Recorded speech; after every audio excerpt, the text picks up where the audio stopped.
Did you know your environment has a profound impact on your DNA and your health? Basically, everything you do, your exercise, the food you eat, the various life stresses, can impact your DNA directly.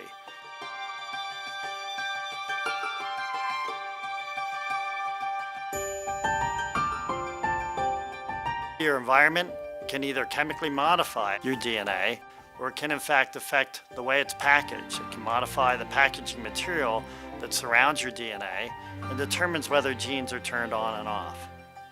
Now, the collection of modifications, either the direct effect of modifying the DNA or modifying the packaging material, is called epigenomics.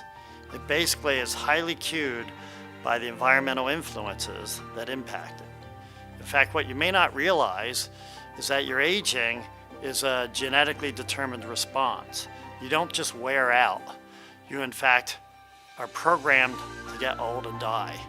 And so people are trying to actually figure out how to control this so that they can basically live longer, healthier lives.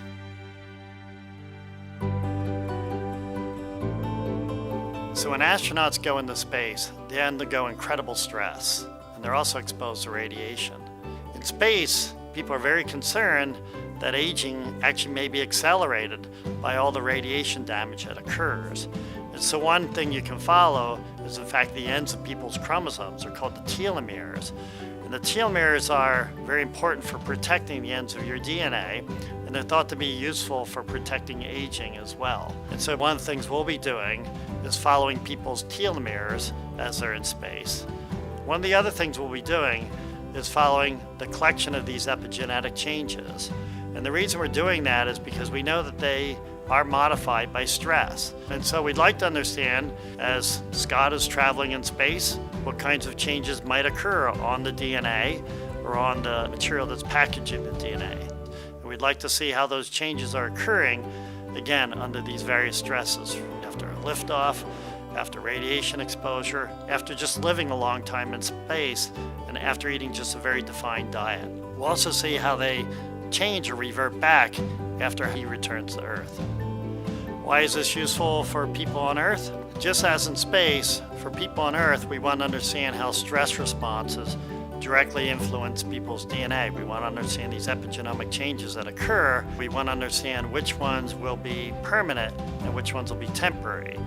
And ideally, we want to understand this information so we can better manage people's health. If we see certain kind of perturbations in their DNA, we might be able to treat them differently than if we didn't have this information. So in summary, epigenomics is really important. It may in fact be more valuable than understanding your DNA itself, because how you actually change your DNA through your habits, through the food you eat, through your exercise, through how you age, is ultimately going to be very valuable for managing your health.